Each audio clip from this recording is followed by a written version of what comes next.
Dylan. This here is my friend Jacob. And we're going to be here learning you some stuff about Chapter 32 in your textbooks, about U.S. history, and about generally fun stuff. Now to my friend Jacob to help learn about that stuff. Thanks, Dylan. We have 32.3 and 32.4. First, we're going to talk about the economic boom of the 1990s. As productivity increased and unemployment fell, this was generally a happy time for many people. It was fun, as Dylan said. His voice is funnier than mine. Oh hey, now we're in the bathroom. Wait a minute. Did your voice just change? Maybe. Anyway. The 1990s experienced an economic boom due in part to rising international trade and high consumer confidence. Unemployment fell to 4%, corporate earnings soared, and the GDP rose nearly 80%. Stocks soared far beyond their actual value. The benefits of the boom were uneasily distributed. The portion of total income going to the wealthiest 20% of the nation rose to 13%, while the share going to the poorest 20% dropped by 22%. Corporations maintained profits through downsizing and cost-cutting. Real wages of industrial workers raised only slightly. Clinton preserved trading ties with China despite human rights abuses. 15 European nations created the European Union to coordinate economic policies and establish the euro. With the growing importance of world trade, the Senate ratified a new trading agreement that created the World Trade Organization and provided for a gradual lowering of trade barriers worldwide and set up mechanisms for resolving trading disputes. Your mom. Shut up, Nadim. Hey, now we're at brunch. Now, we'll move to George W. Bush and Al Gore's debate, and we hope you'll find it a little bit interesting.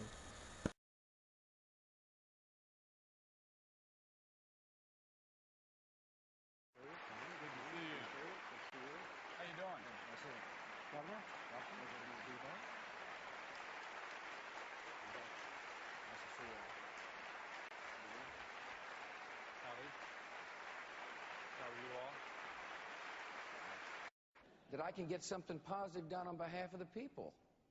That's what the question in this campaign is about. It's not only what's your philosophy and what's your position on issues, but can you get things done? And I believe I can. All right, here we go again. Now look, if you want someone who will spend a lot of words describing a whole convoluted process and then end up supporting legislation that is supported by the big drug companies, this is your man. If you want someone who will fight for you and who will fight for the middle-class families and working men and women who are sick and tired of having their parents and grandparents pay higher prices for prescription drugs than anybody else, then I want to fight for you. We're working hard to diffuse tensions. Our nation needs to be credible and strong. When we say we're somebody's friend, everybody's got to believe it. Israel's our friend, and we'll stand by Israel. We need to reach out to modern Arab nations as well, to build coalitions to keep the peace. I also need the next leader needs to be patient. We can't put the Middle East peace process on our timetable. It's got to be on the timetable of the people that we're trying to bring to the peace table. We can't dictate the terms of peace, which means that you have to be steady. You can't worry about polls or focus groups. You got to have a clear vision. That's what a leader does. I see a future when the world is at peace with the United States of America, promoting the values of democracy and human rights and freedom all around the world. Even in Iran, they have had an election that began to bring about some change. We stand for those values, and we have to be willing to assert them. One reason people are skeptical is because people don't answer the questions they've been asked. The $1 trillion comes out of the surplus so that you can invest some of your own money. That's just the difference of... We've made some progress during the last 8 years. We have seen the strongest economy in the history of the United States, lower crime rates for 8 years in a row, highest private home ownership ever. But I'll make you one promise here. You ain't seen nothing yet, and I will keep that promise.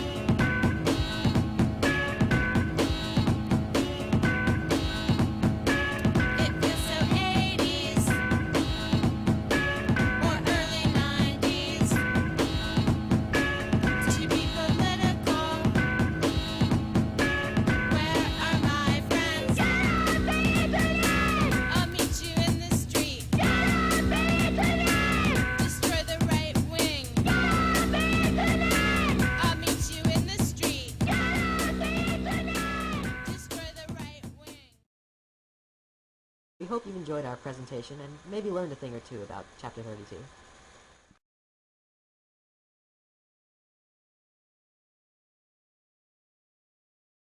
Keyboard Cat no Jutsu!